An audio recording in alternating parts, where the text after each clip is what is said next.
पाषाण काल।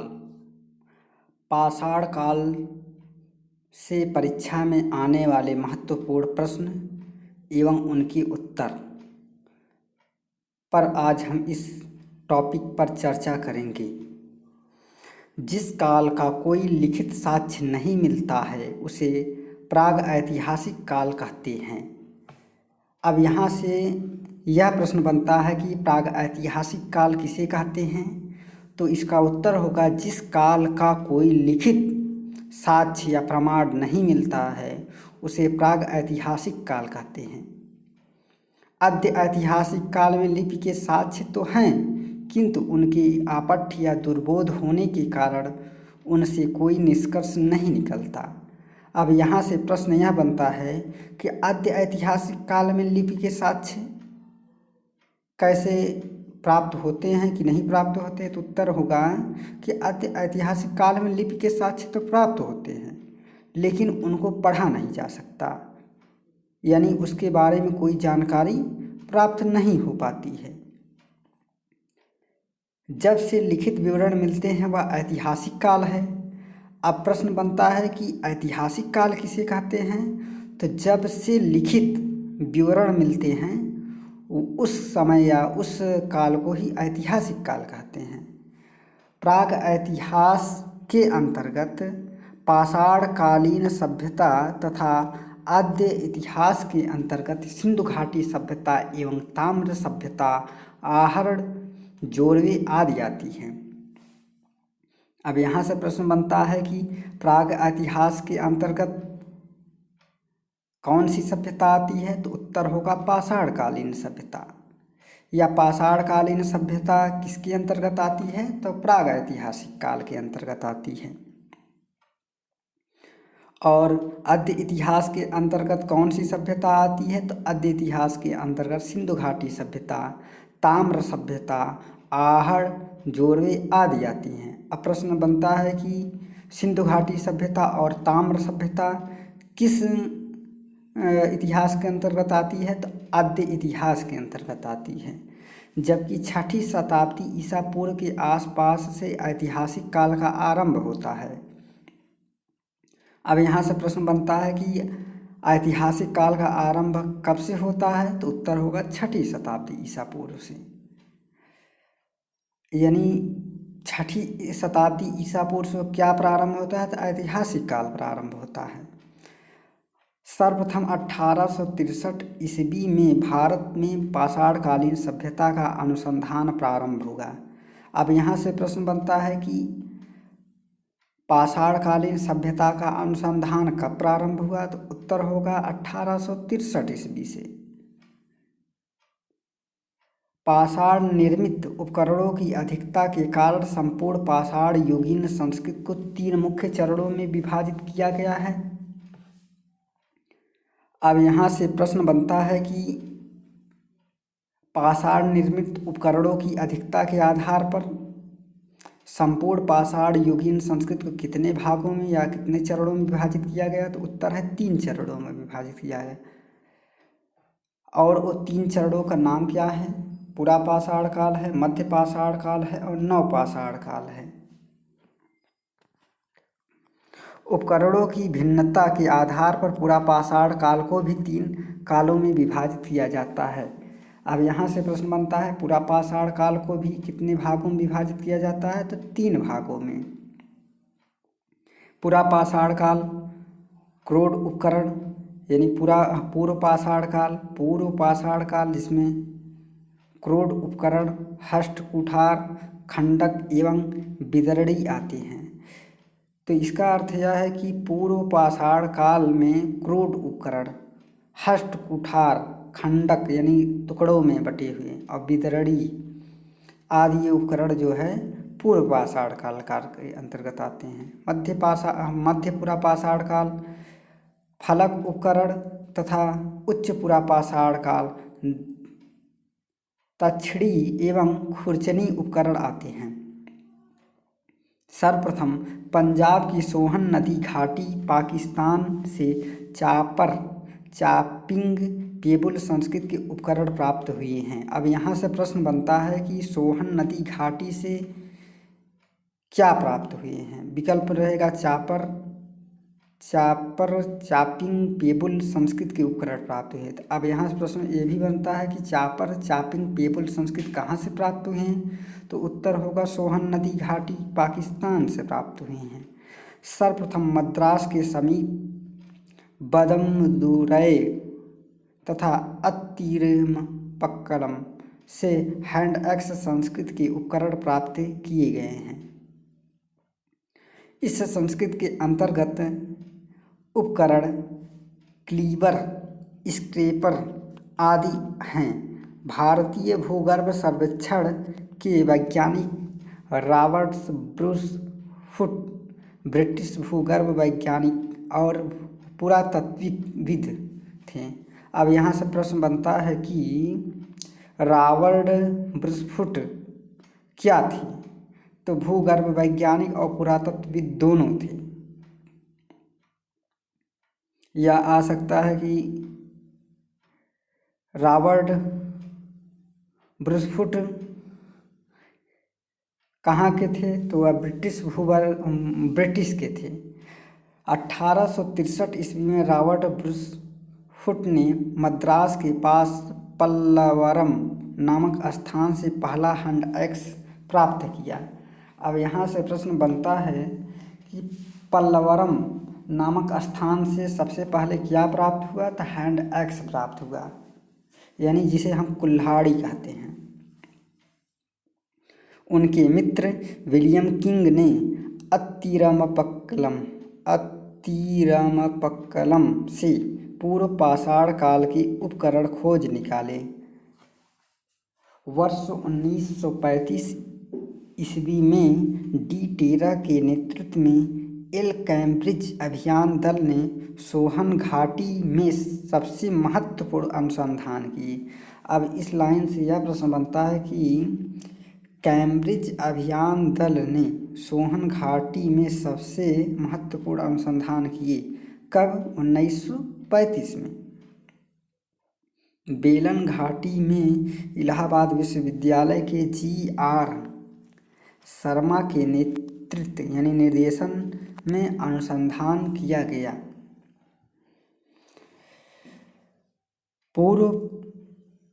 पुरापाषाण काल से संबंधित यहाँ 44 पुरास्थल प्राप्त हुए हैं। उपकरणों के अतिरिक्त बेलन के लोहदा नाला क्षेत्र से इस काल की अस्थि निर्मित मातृ देवी की एक प्रतिमा मिली है, जो संप्रति कौशाम्बी संग्रहालय में सुरक्षित है। फलकों की अधिकता के कारण मध्य पुरापाषाण काल को फलक संस्कृति भी कहा जाता है। अब यहाँ से प्रश्न बनता है कि फलक संस्कृति किसे कहते हैं? तो फलकों की अधिकता के कारण मध्य पुरापाषाण काल को ही फलक संस्कृति भी कहा जाता है। उपकरणों का निर्माण क्वार्टजाइट पत्थरों से किया गया है। पुरापाषाणकालीन मानव का जीवन पूर्णतः प्राकृतिक था। अब यहाँ से प्रश्न बनता है कि पुरापाषाण काल में मानव का जीवन कैसा था? तो पूर्णतः प्राकृतिक था। वे प्रधानता शिकार पर निर्भर रहते थे। अब यहाँ यह प्रश्न बनता है कि पुरापाषाण काल के मानव किस पर निर्भर रहते थे? तो वे शिकार पर निर्भर रहते थे तथा उनका भोजन मांस अथवा कंदमूल फल हुआ करता था। अब पुरापाषाण काल के लोग क्या खाया करते थे? तो भोजन में वो मांस खाते थे और कंदमूल फल खाते थे। अग्नि के प्रयोग से अपरिचित रहने के कारण वे कच्चा मांस खाते थे। कौन खाते थे? पुरापाषाण काल के लोग, यानी पुरापाषाण काल में अग्नि की खोज नहीं हुई थी। इस युग का मानव शिकारी एवं खाद्य संग्राहक था। अब पुरापाषाण काल का मानव कैसा था? शिकारी एवं खाद्य संग्राहक, यानी खाद्य को इकट्ठा करके रखता था, खाद्य सामग्री को। इस काल के मानव को पशुपालन तथा कृषि का ज्ञान नहीं था। कौन? पुरापाषाण काल के जो मानव थे उनको पशुपालन और कृषि ये दोनों ज्ञान नहीं था। वे मांस के लिए जानवरों की शिकार करते थे और खाद्य को संग्रह किया करते थे। जो खाने योग्य पदार्थ उनके लिए था। भारत में मध्य पाषाण काल के विषय में जानकारी सर्वप्रथम 1867-68 ईस्वी में हुआ। अब यहाँ प्रश्न बनता है कि मध्य पाषाण काल के विषय में जानकारी सर्वप्रथम कब हुआ, तो 1867 और 68 ईस्वी में हुआ, जब आर्किवाल्ड ने विंध्य क्षेत्र में शैल चित्र खोज निकाले। अब यहाँ से प्रश्न बनता है कि आर्किवाल्ड कार्लाइल ने विंध्य क्षेत्र में क्या खोज निकाले थे, शैल चित्र। मध्य पाषाण काल के विशिष्ट औजार सूक्ष्म पाषाण या पत्थर के बहुत छोटे औजार हैं। अब यहाँ से प्रश्न बनता है मध्य पाषाण काल में औजार कैसे हैं, तो बहुत छोटे हैं। भारत में मानव अस्थिपंजर सर्वप्रथम मध्य पाषाण काल से ही प्राप्त होने लगता है। अब यहाँ से प्रश्न बनता है कि भारत में अस्थिपंजर कब से प्रारंभ होता है, तो मध्य पाषाण काल से ही प्रारंभ होता है। गुजरात स्थित लंघनाज सबसे महत्वपूर्ण पुरास्थल है।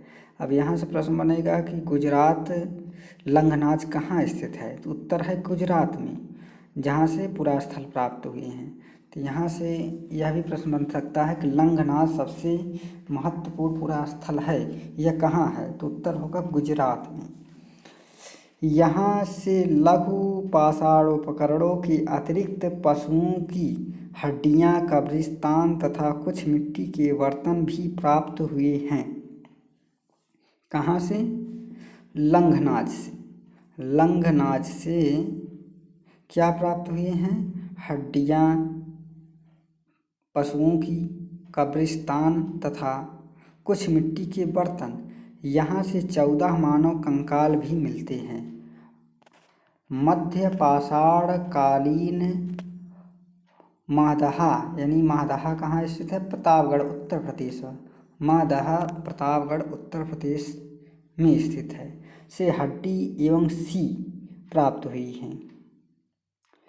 G.R. शर्मा ने माहदहा के 3 क्षेत्रों का उल्लेख किया है।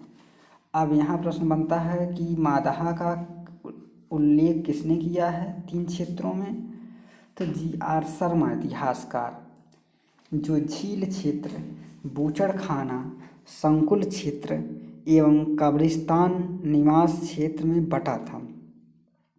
बूचड़खाना संकुल क्षेत्र से ही हड्डी एवं सींग निर्मित उपकरण एवं आभूषण बड़े पैमाने पर पाए गए हैं।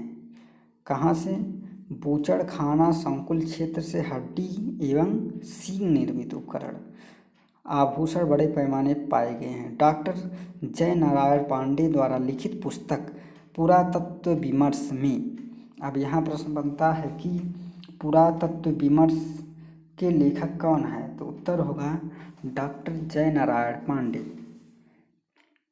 माहदहा, सराय, नहरराय एवं दमदमा तीनों ही स्थलों से हड्डी के उपकरण एवं आभूषण पाए जाने का उल्लेख है। अब यहाँ से प्रश्न बनता है माहदहा, सराय, नहर तथा दमदमा से क्या मिले हैं, तो तीनों ही स्थानों से हड्डी के उपकरण एवं आभूषण पाए जाने का उल्लेख है। दमदमा में किए गए उत्खनन के फलस्वरूप पश्चिमी तथा मध्यवर्ती क्षेत्रों से कुल मिलाकर 41 मानव सावधान ज्ञात हुआ है। इन सावधानों में से 5 सावधान युग्म सावधान हैं और 1 सावधान में 3 मानव कंकाल एक साथ दफनाए हुए मिले हैं। अब यहाँ से प्रश्न बनता है कि 3 मानव कंकाल कहाँ से दफनाए मिले हैं? तो उत्तर होगा दमदमा से। 3 मानव कंकाल एक साथ कहाँ से दफनाए मिलते हैं? तो दमदमा से। शेष समाधानों में एक एक कंकाल मिले हैं। इस प्रकार कुल 48 मानव कंकाल प्राप्त हुए हैं। सराय नाहर राय से ऐसी समाधि मिलती है जिसमें 4 मानव कंकाल एक साथ दफनाए गए हैं। यहाँ की कब्रें समाधियाँ आवास क्षेत्र के अंदर स्थित थी। कब्रें छिछली तथा अंडाकार थी। अब यहाँ से प्रश्न बनता है कब्रें कैसी थी? तो छिछली एवं अंडाकार थी। विंध्य क्षेत्र के लेखिया के शिलाश्रय संख्या 1 से मध्य पाषाणिक लघु पाषाण उपकरणों के अतिरिक्त 17 मानव कंकाल प्राप्त हुए हैं, जिनमें से कुछ सुरक्षित हालात में हैं तथा अधिकांश क्षत विक्षत अवस्था में हैं। अमेरिका के ओरेगन विश्वविद्यालय के जॉन आर लूकास के अनुसार लेखिया में कुल 27 मानव कंकाल की अस्थियां मिलती हैं। पशुपालन का आरंभ मध्य पाषाण काल में हुआ। यह सबसे महत्वपूर्ण प्रश्न है कि पशुपालन का आरंभ कब से हुआ? तो पशुपालन का आरंभ मध्य पाषाण काल से हुआ।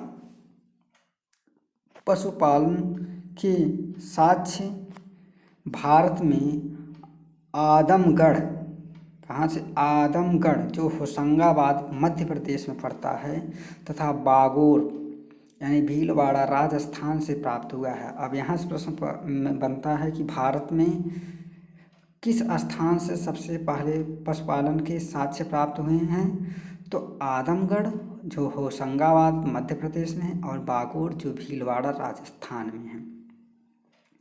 मध्य पाषाण काल के मानव शिकार करके मछली पकड़कर और खाद्य वस्तुओं का संग्रह कर पेट भरते थे। अब यहाँ प्रश्न यह बनता है कि मध्य पाषाण काल अपना पेट कैसे भरते थे? तो वे उस काल के मानव शिकार करते थे, मछली पकड़ करके खाद्य वस्तुओं का संग्रह करके अपना पेट भरते थे।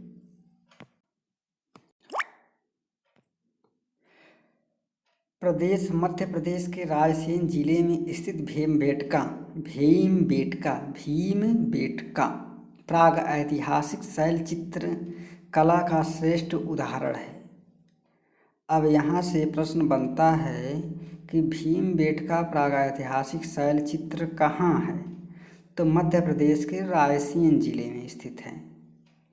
भारत में सर्वप्रथम 700 से अधिक शिलाश्रय प्राप्त हुए हैं, जिसमें से 243 को क्रमशः क्रमांक किया गया है और 133 शिलाश्रयों पर चित्रकारी प्राप्त हुई है।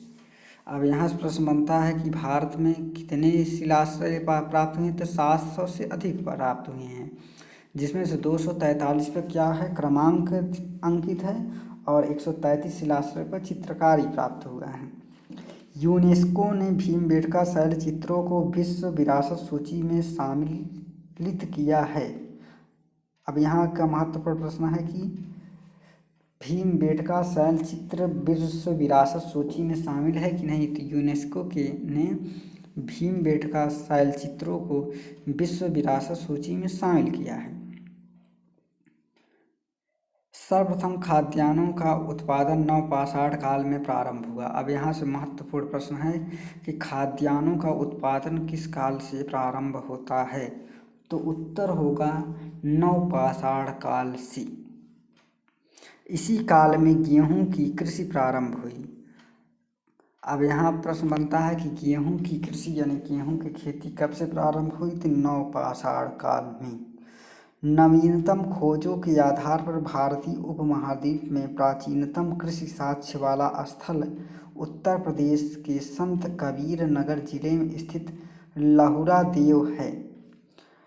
अब यहाँ से प्रश्न बनता है कि भारत में कृषि के साक्ष्य कहाँ से प्राप्त हुए हैं? तो लहुरा देव जो कि संत कबीर नगर जिले में स्थित है। यह उत्तर प्रदेश राज्य में अवस्थित है। यहाँ से 9000 ईसा पूर्व से 7000 ईसा पूर्व के मध्य चावल के साक्ष्य प्राप्त हुए हैं। उल्लेखनीय है कि इस नवीनतम खोज के पूर्व भारतीय उपमहाद्वीप का प्राचीनतम कृषि साक्ष्य वाला स्थल मेहरगढ़, जो कि पाकिस्तान के बलूचिस्तान में स्थित है, यहाँ से 7000 ईसा पूर्व के गेहूं के साक्ष्य मिले हैं। जबकि प्राचीनतम चावल के साक्ष्य वाला स्थल कोल्हीडीवा इलाहाबाद जिले में बेलन नदी के तट पर स्थित, यहाँ से 6500 ईसा पूर्व के चावल की भूसी के साक्ष्य मिले हैं। अब यहाँ से प्रश्न बनता है चावल के साक्ष्य कहाँ से मिले हैं, तो कुलडीहवा नामक स्थान से चावल के साक्ष्य मिले हैं। चीन के यांगत्जी नदी घाटी क्षेत्र में लगभग 7000 ईसा पूर्व चावल उगाया गया। मक्का लगभग 6000 ईसा पूर्व का प्रथम साक्ष्य मैक्सिको में पाया गया। अब मक्का के साक्ष्य कहाँ मिले हैं, तो मैक्सिको में मक्का के साक्ष्य मिले हैं। बाजरा 5500 ईसा पूर्व चीन में और सोरघम 5000 ईसा पूर्व अफ्रीका में, राई 5000 ईसा पूर्व दक्षिण पूर्व एशिया में तथा जई 2300 ईसा पूर्व यूरोप में सर्वप्रथम उगाया गया। मेहरगढ़ से पाषाण संस्कृति से लेकर हड़प्पा सभ्यता तक के सांस्कृतिक अवशेष प्राप्त हुए हैं। मानव कंकाल के साथ कुत्ते का कंकाल कहाँ से प्राप्त हुए, तो बुर्जहोम से, यानी जम्मू कश्मीर से प्राप्त हुआ है। अब यहाँ से प्रश्न बनता है कि मानव कंकाल के साथ कुत्ते का कंकाल कहाँ से प्राप्त हुआ है, तो यह जम्मू कश्मीर के बुर्जहोम से प्राप्त हुआ है। गर्त आवास के साक्ष्य भी यहीं से प्राप्त हुआ है। इस पुरा स्थल की खोज वर्ष 1935 में डी टेरा एवं पीटरसन ने की थी। गुफकराल कश्मीर में स्थित नवपाषाणिक स्थल है। अब यहाँ से प्रश्न बनता है गुफकराल क्या है, तो यह नवपाषाणिक स्थल है। गुफकराल का अर्थ होता है कुलाल अर्थात कुहार की गुहा। यहाँ के लोग कृषि एवं पशुपालन का कार्य करते थे। चिराद बिहार के सारण जिले में स्थित है। चिराद कहाँ स्थित है, बिहार के सारण जिले में स्थित है। यहाँ से क्या नवपाषाणिक अवशेष प्राप्त हुए हैं। यहाँ से हड्डी के अनेक उपकरण प्राप्त हुए हैं। यहाँ से प्राप्त उपकरण हिरण के सींगों से निर्मित हैं। नवपाषाण युगीन दक्षिण भारत में मृतक को दफनाने के स्थल के रूप में बृहत् पाषाण संस्मरणों की पहचान की गई। नवपाषाणकालीन पुरा स्थल से राख के टीले कर्नाटक में मैसूर के पास बेल्लेरी जनपद में स्थित संगनकल्लू नामक स्थल जो है वहाँ से प्राप्त हुए हैं। क्या नवपाषाणकालीन पुरा स्थल राख के टीले।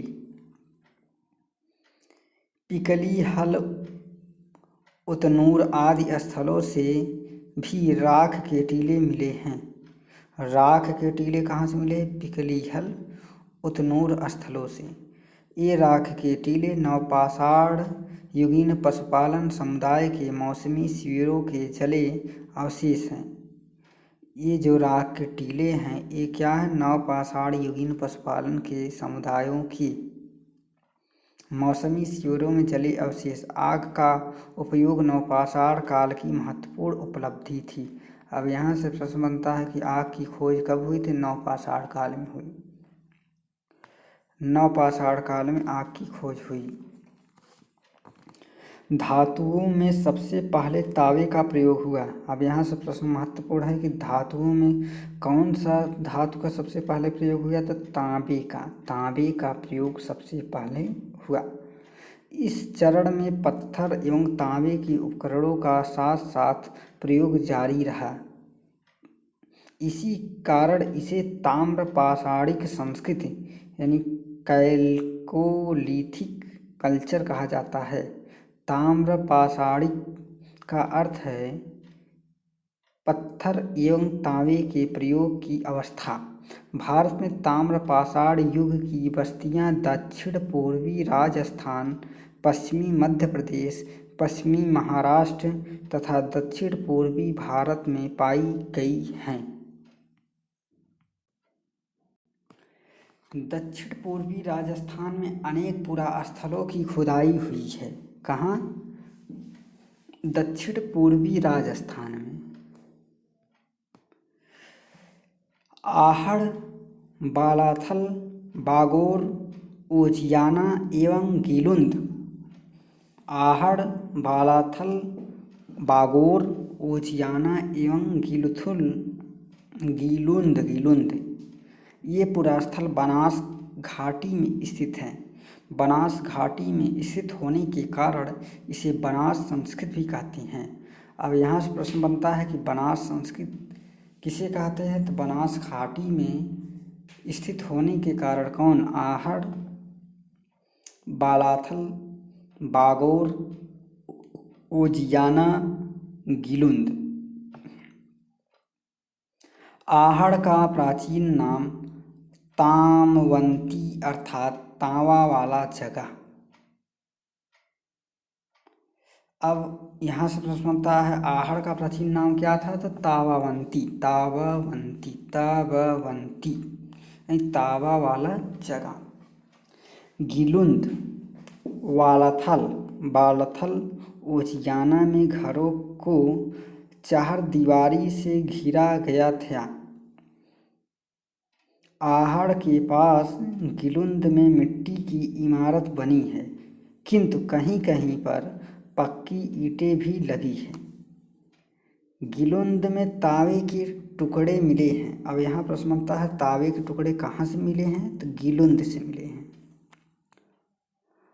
आहड़ संस्कृति यानी 2100 से 1500 ईसा पूर्व अन्य ताम्र पाषाणिक संस्कृतियों से भिन्न है, क्योंकि जहाँ दूसरे केंद्रों में लाल व काले लेप के मृत भांड बने हैं, वहीं यहाँ पर इस लेप के ऊपर सफ़ेद रंग से चित्रकारी की गई कृष्णलोहित मृग भांड परंपरा विशिष्ट रही है। पश्चिमी मध्य प्रदेश में मालवा, कायथा, एरड़ और नौदा टोली प्रमुख स्थल है। नौदा टोली मध्य प्रदेश का एक महत्वपूर्ण ताम्र पाषाणिक पुरास्थल है, जो खरगोन जिले में स्थित है। अब यहाँ से प्रश्न उठता है कि नौदा टोली जो है वो कहाँ स्थित है, तो मध्य प्रदेश में खरगोन जिले में स्थित है। इसका उत्खनन HD संकालिया ने कराया था। यहाँ से मिट्टी, बांस एवं फूस के बने चौकोर एवं वृत्ताकार घर मिले हैं। यहाँ के मूल मृग भांड लाल काले रंग के हैं, जिन पर ज्यामितीय आरेख उत्कीर्ण है। कायथा संस्कृति, जो हड़प्पा संस्कृति की कनिष्ठ समकालीन है, इसके मृद भांडों में कुछ प्राक हड़प्पीय लक्षण दिखाई देते हैं। साथ ही इन पर हड़प्पाई प्रभाव भी स्पष्ट दिखाई देता है। इस संस्कृति की लगभग 40 बस्तियां मालवा क्षेत्र से प्राप्त हुई हैं, जो अत्यंत छोटी छोटी हैं। मालवा संस्कृति अपनी मृत भांडों की उत्कृष्टता के लिए जानी जाती है। अब यहाँ प्रश्न बनता है कि मालवा संस्कृति किस लिए जानी जाती है? मृत भांडों की उत्कृष्टता के कारण। मध्य प्रदेश में कायथा और एरड़ की तथा पश्चिमी महाराष्ट्र में इनाम गांव की बस्तियां किलाबंद हैं। पश्चिमी महाराष्ट्र के प्रमुख पुरा स्थल अहमदनगर जिले में जोरवे, नेवासा और दैमाबाद, पुणे जिले में चंदौली, सोनगांव, इनाम गांव, प्रकाश में और नासिक, ये सभी पुरा स्थल जोरवे संस्कृति यानी 1400 से 700 ईसा पूर्व के हैं। अब तक ज्ञात 200 जोरवे स्थलों में गोदावरी का दैमाबाद सबसे बड़ा है। यह लगभग 20 हेक्टेयर में फैला है, जिसमें लगभग 4000 लोग रह सकते थे। निवासा जोरवे संस्कृत स्थल से पटसन का साक्ष्य प्राप्त हुआ है। टोटीदार पात्र परंपरा जोरवे संस्कृति की विशिष्ट पहचान है। महाराष्ट्र की ताम्रपाषाण कालीन संस्कृति जोरवे संस्कृति के निवासा, दैमाबाद, चंदौली, इनाम गांव आदि पुरा स्थलों में मृतकों को अस्थि कलश में रखकर उत्तर से दक्षिण दिशा में घरों के फर्श के नीचे दफनाए जाने के साक्ष्य प्राप्त हुए हैं। आरंभिक ताम्रपाषाण अवस्था में इनाम गांव स्थल पर चूल्हे सहित बड़े बड़े कच्ची मिट्टी के मकान और गोलाकार गड्ढों वाले मकान मिले हैं। पश्चात की अवस्था 1300 से 1000 ईसा पूर्व में 5 कमरों वाला एक मकान मिला है, जिसमें 4 कमरे आयताकार हैं और एक वृत्ताकार है। इनाम गांव में 130 से अधिक पर NCERT के अनुसार 100 से अधिक और अनेक कब्रें पाई गई हैं। यह बस्ती किलाबंद है और खाई से घिरी हुई है। यहाँ शिल्पी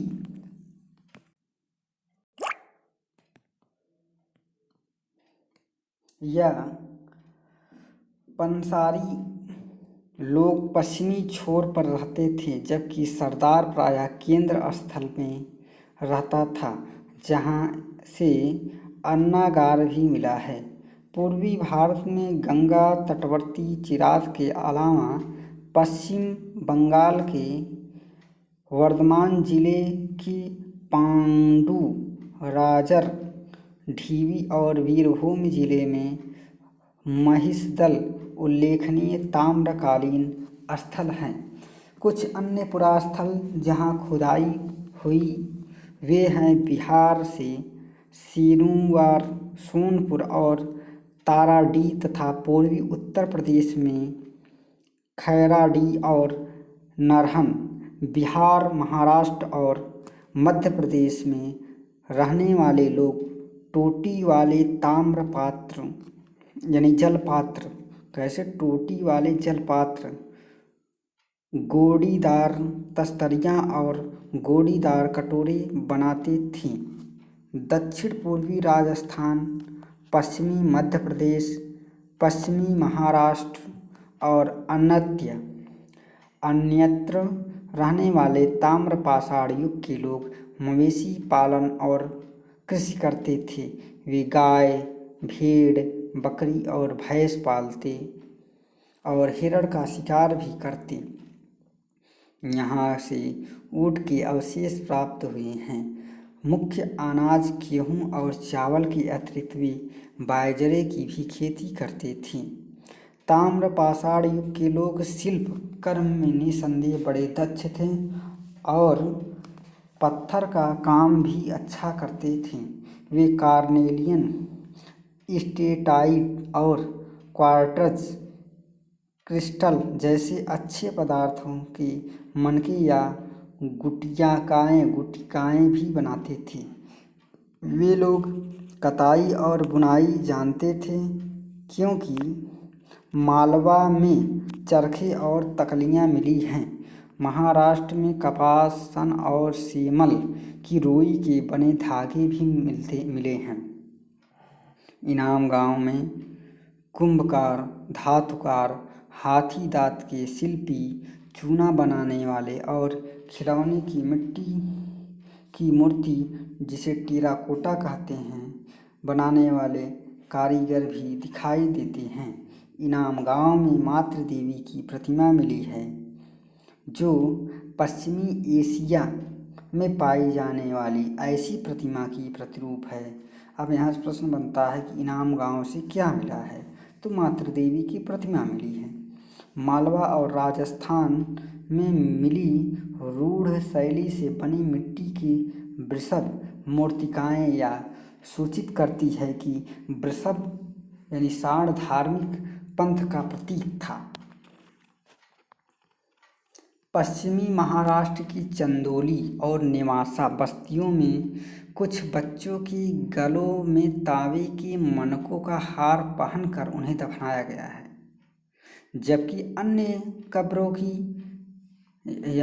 अन्य बच्चों की कब्रों में सामान के तौर पर कुछ बर्तन मात्र हैं। महाराष्ट्र में मृतक को उत्तर दक्षिण दिशा में रखा जाता था। अब यहाँ प्रश्न बनता है कि महाराष्ट्र में मृतकों को उत्तर दक्षिण दिशा में रखा जाता था, किंतु दक्षिण भारत में पूर्व पश्चिम दिशा में, पश्चिमी भारत में लगभग संपूर्ण सावधान एक्सटेंडेड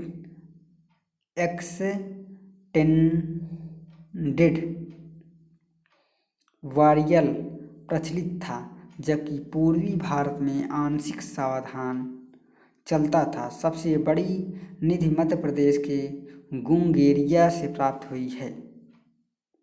इसमें 424 तांबे के औजार एवं हथियार तथा 102 चांदी के पतले पत्थर हैं। कायथा के एक घर में तांबे के 28 कंगन और 2 अद्वितीय ढंग की कुल्हाड़ियाँ पाई गई हैं। इसी स्थान से स्टेटाइल और कार्नेलियन जैसी कीमती पत्थरों की गोलियां के हार पात्रों में जमा पाए गए हैं। गणेश्वर स्थल राजस्थान में खेत्री ताम्रपट्टी के सीकर झुंझुनू क्षेत्र के तांबे की समृद्ध खानों के निकट पड़ता है। दक्षिण भारत में ब्रह्मगिरी, पिकलीहल, संकल्लू, मास्की, हल्लूर आदि से ताम्र पाषाण युगीन बस्तियों के साक्ष्य मिले हैं। दक्षिण भारत में कृषक की अपेक्षा चारावाह संस्कृति का अधिक प्रमाण मिला है। अब यहाँ से प्रश्न बनता है कि दक्षिण भारत में कृषक की अपेक्षा क्या मिला है, तो चारवाह संस्कृति का प्रमाण मिला है। भारत में सर्वप्रथम 1861 में अलेक्जेंडर कनिंघम को पुरातत्व सर्वेक्षण के रूप में नियुक्त किया गया था। अब यहाँ प्रश्न बनता है कि अलेक्जेंडर कनिंघम को कब पुरातत्व सर्वेक्षण के रूप में नियुक्त किया गया था? 1861 में।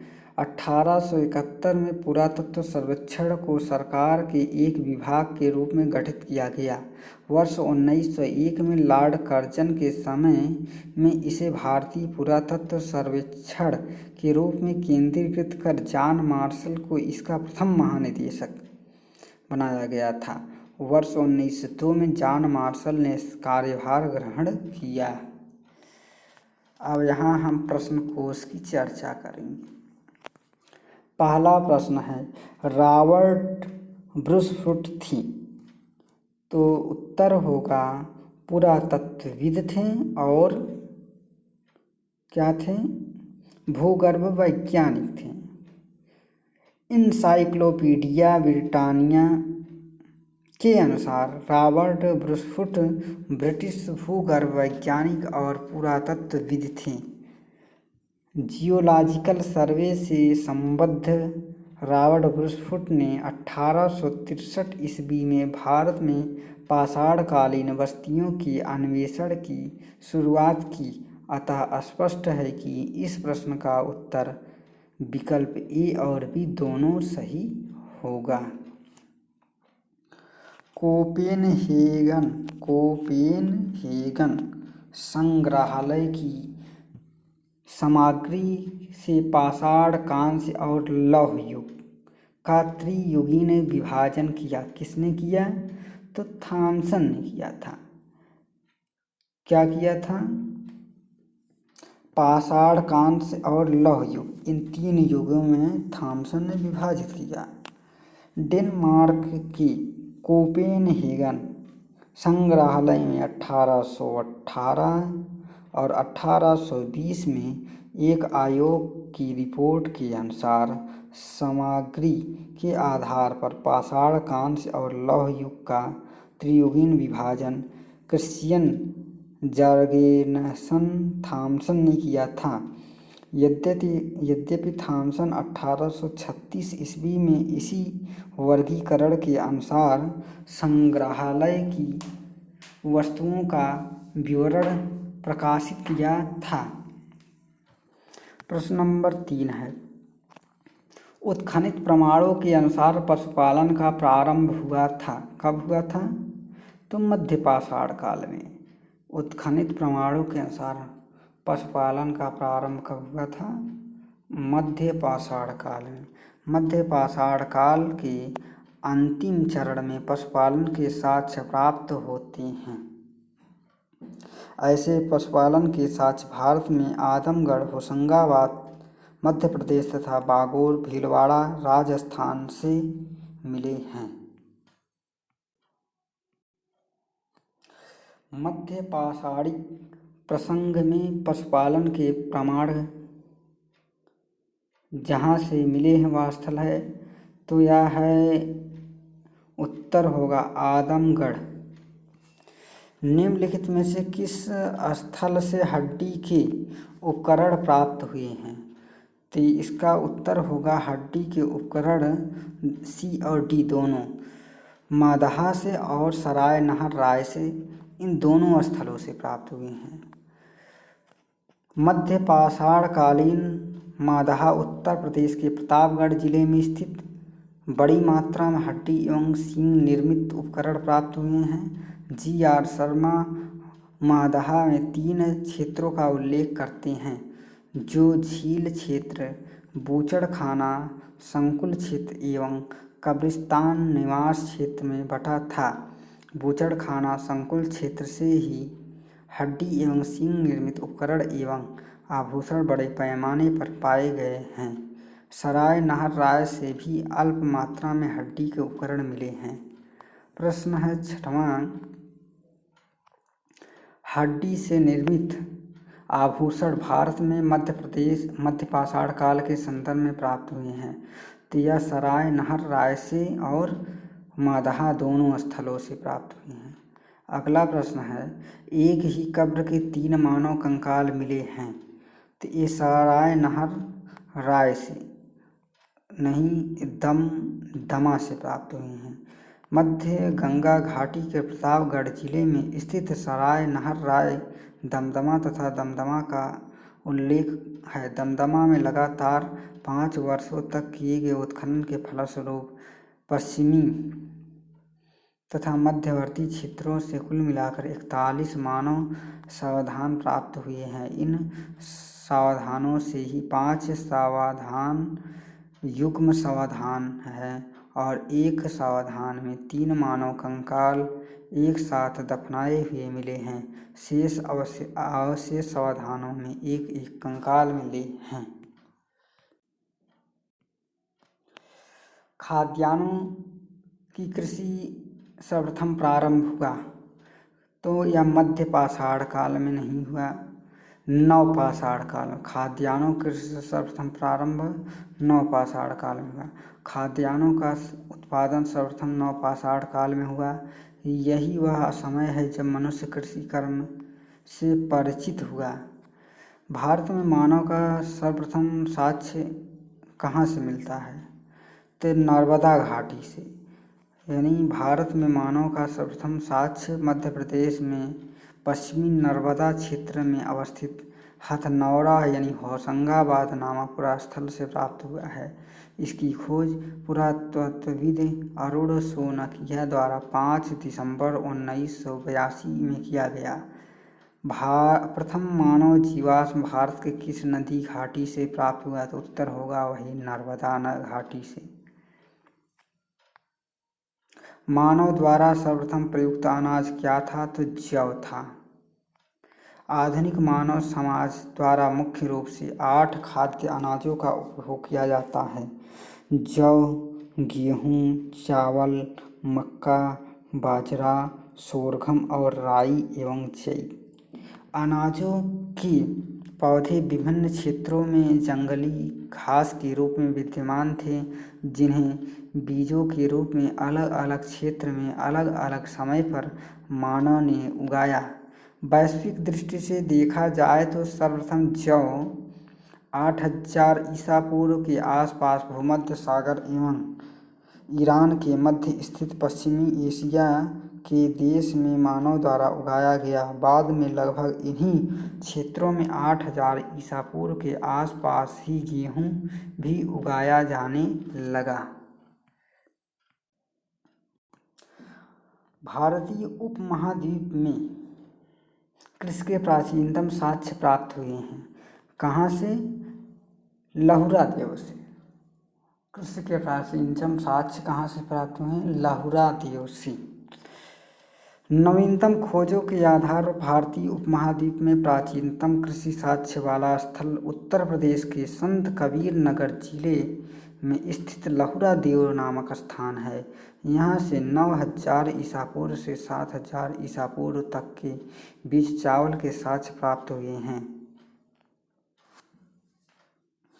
उल्लेखनीय है कि इस नवीनतम खोज के पूर्व भारतीय उपमहाद्वीप का प्राचीनतम कृषि साक्ष्य वाला स्थल मेहरगढ़ पाकिस्तान के बलूचिस्तान में स्थित है। यहाँ से 7000 ईसा पूर्व के गेहूँ के साक्ष्य मिले हैं, जबकि प्राचीनतम चावल के साक्ष्य वाला स्थल कोल्हटिया इलाहाबाद जिले में बेलन नदी के तट पर स्थित, यहाँ से 6500 ईसा पूर्व के चावल की भूसी के साक्ष्य मिले हैं। माना जाता है उपरोक्त संदर्भों में अब यदि विकल्प में लहुरा देव रहता है तो उपयुक्त विकल्प वही होगा, परंतु लहुरा देव के विकल्प न होने की स्थिति में इसका उत्तर पूर्व की भांति होगा। भारतीय उपमहाद्वीप में कृषि के प्राचीनतम साक्ष्य कहाँ से मिले हैं? तो उत्तर होगा मेहरगढ़ से। भारतीय उपमहाद्वीप में कृषि के प्राचीनतम साक्ष्य मेहरगढ़ से प्राप्त हुए हैं। नवपाषाण युग में भारतीय उपमहाद्वीप के उत्तर पश्चिम क्षेत्र में निम्नलिखित में से किस स्थान पर कृषि के अभ्युदय के प्रारंभिक प्रमाण प्राप्त हुआ है? तो उत्तर होगा मेहरगढ़।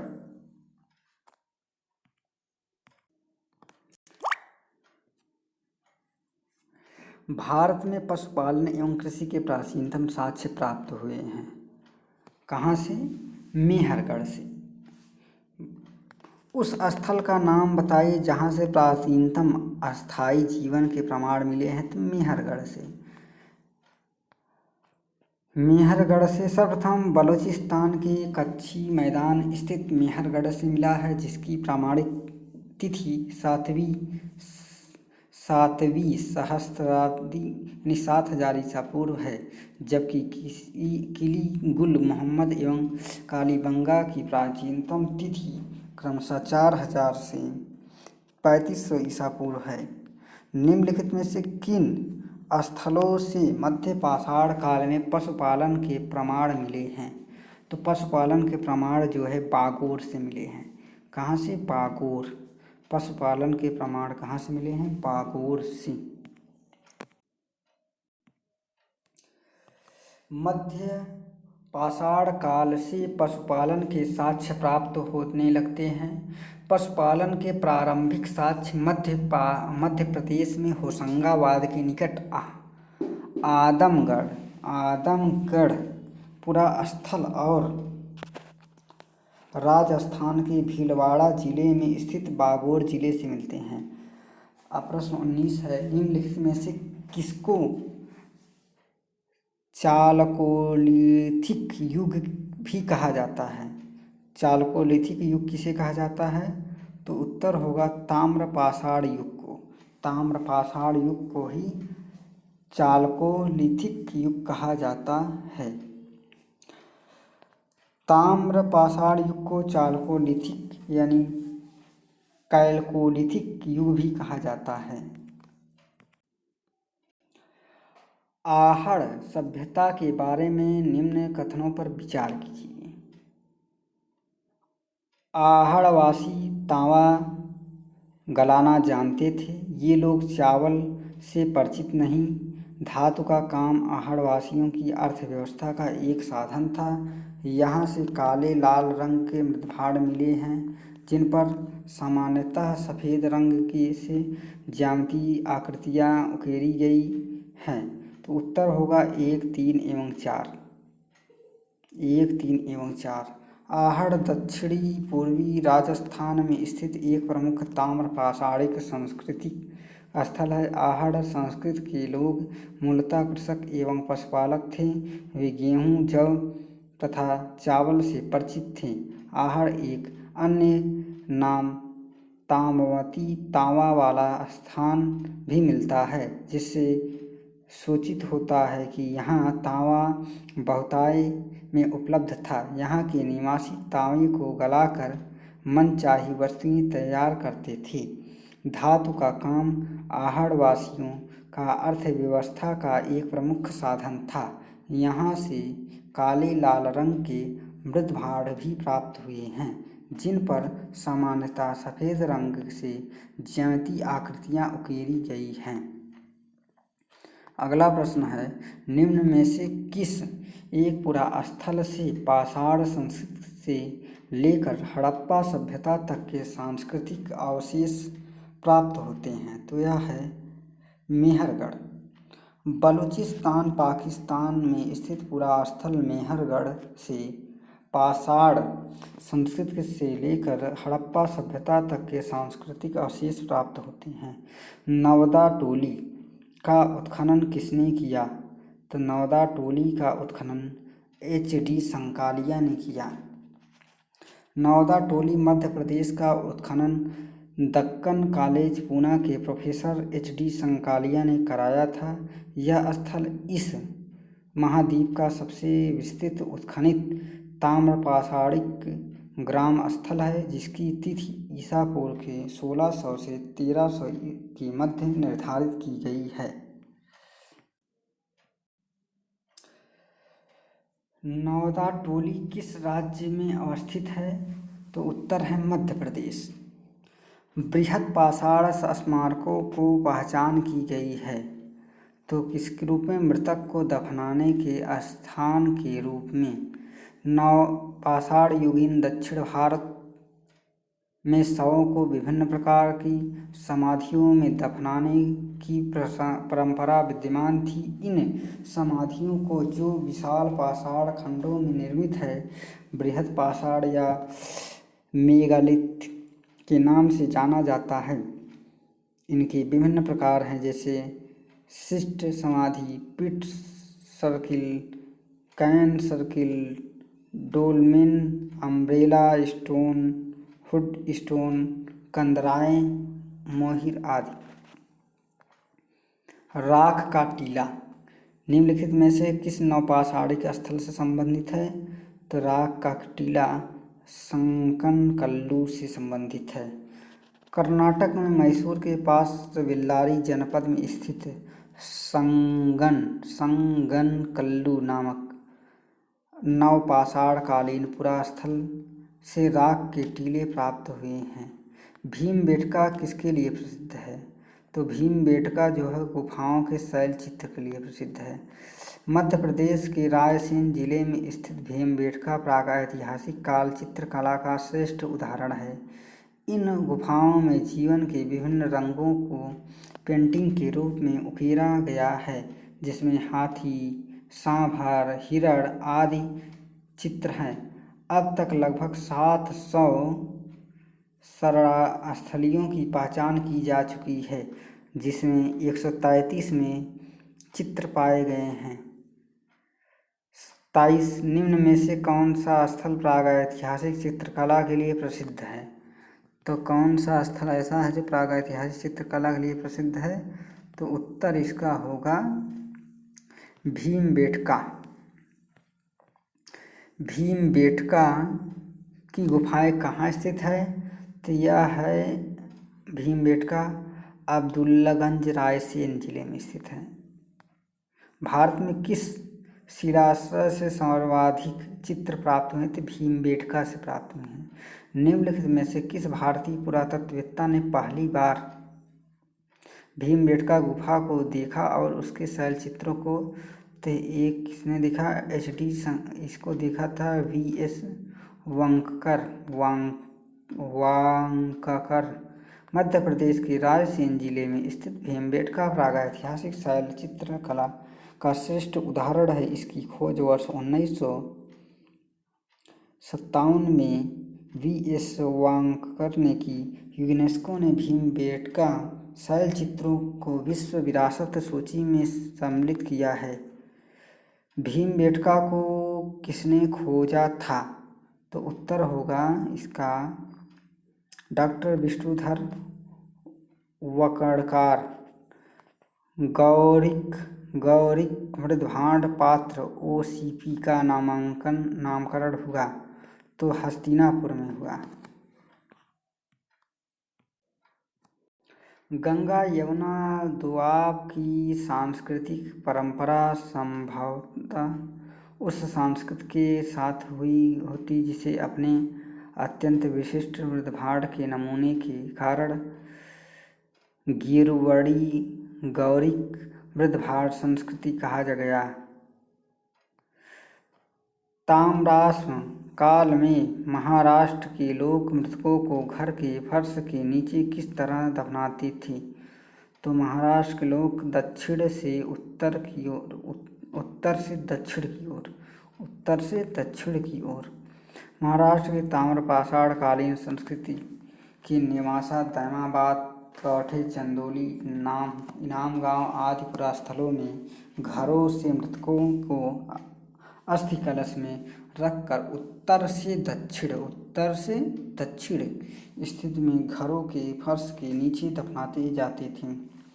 निम्नलिखित में से किस स्थल से मानव कंकाल के साथ कुत्ते को दफनाए? तो यह बुर्ज होम से।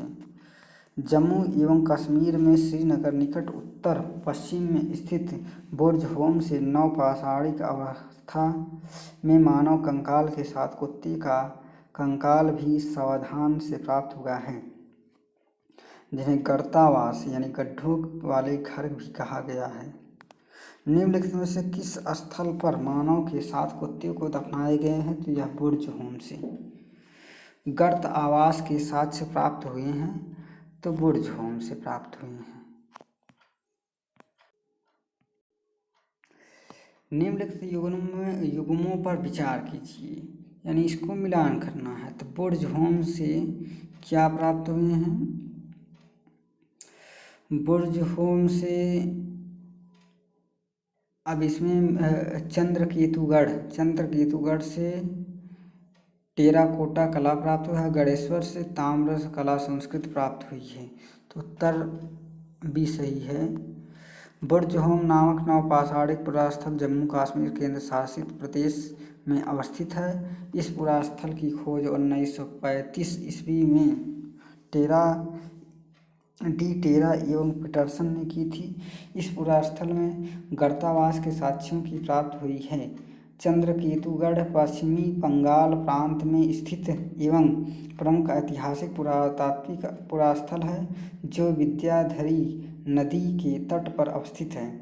यहाँ से ऐतिहासिक काल में टेराकोटा कला के कई उदाहरण प्राप्त हुए हैं, जो तत्कालीन शिल्प कौशल की एक असामान्य विशेषता प्रदर्शित करता है। गणेश्वर राजस्थान प्रांत में स्थित एक प्रमुख ताम्रपाषाणिक पुरास्थल है। इस पुरास्थल की खोज राजस्थान विश्वविद्यालय के पुरातत्व विभाग का प्रोफेसर रतन चंद्र अग्रवाल ने की। इस पुरास्थल से दोहरी पेचदार सिरे वाली ताम्र वाड़ाग्र मछली पकड़ने का कांटा तथा विभिन्न प्रकार के मृद भांड प्राप्त हुए हैं। विंध्य क्षेत्र के किस शिलाश्रय से सर्वाधिक मानव कंकाल मिले हैं? तो उत्तर होगा लेखडीहा। Doctor J.N. पांडे की पुस्तक पुरातत्व विमर्श के अनुसार विंध्य क्षेत्र के लेखडीहा के शिलाश्रय संख्या 1 में मध्य पाषाणिक लघु पाषाण उपकरणों के अतिरिक्त 17 मानव कंकाल प्राप्त हुए हैं, जिसमें से कुछ सुरक्षित हालात में हैं तथा अधिकांश क्षत विक्षत अवस्था में प्राप्त हुए हैं। अमेरिका के ओरेगन विश्वविद्यालय के जॉन आर लुकास के अनुसार लेखडीहा में कुल 27 मानव कंकालों की अस्थियां मिली हैं। नीचे 2 कथन दिए गए हैं, कथन ए और कथन आर। विंध्य क्षेत्र में पाषाण युगीन लोगों ने नूतन भूतल काल के अंत में गंगा घाटी में प्रव्रजन किया। तो दूसरा है विकल्प जलवायु परिवर्तन के कारण इस काल में शुष्कता का चरण था। तो उत्तर होगा ए आर, दोनों सही है। ए आर सही व्याख्या करता है। भारतीय पुरातत्व सर्वेक्षण निम्नलिखित में से विभाग मंत्रालयों में संलग्न है। तो ये है संस्कृत मंत्रालय। भारतीय पुरातत्व सर्वेक्षण संस्कृत मंत्रालय के अधीन एक विभाग है। भारतीय पुरातत्व का जनक किसे कहा जाता है? तो अलेक्जेंडर कनिंघम को। अलेक्जेंडर कनिंघम को एक ब्रिटिश सेना अधिकारी के रूप में बंगाल इंजीनियर्स के काम करने के लिए तैनात किया गया था। उन्हें ही भारतीय पुरातत्व जनक कहा जाता है। राष्ट्रीय मानव संग्रहालय कहाँ है? तो यह भोपाल में स्थित है। राष्ट्रीय मानव संग्रहालय, जिसका नाम बदलकर इंदिरा गांधी राष्ट्रीय मानव संग्रहालय कर दिया गया, जो कि भोपाल में स्थित है, यह भारत सरकार के सांस्कृतिक विभाग के अंतर्गत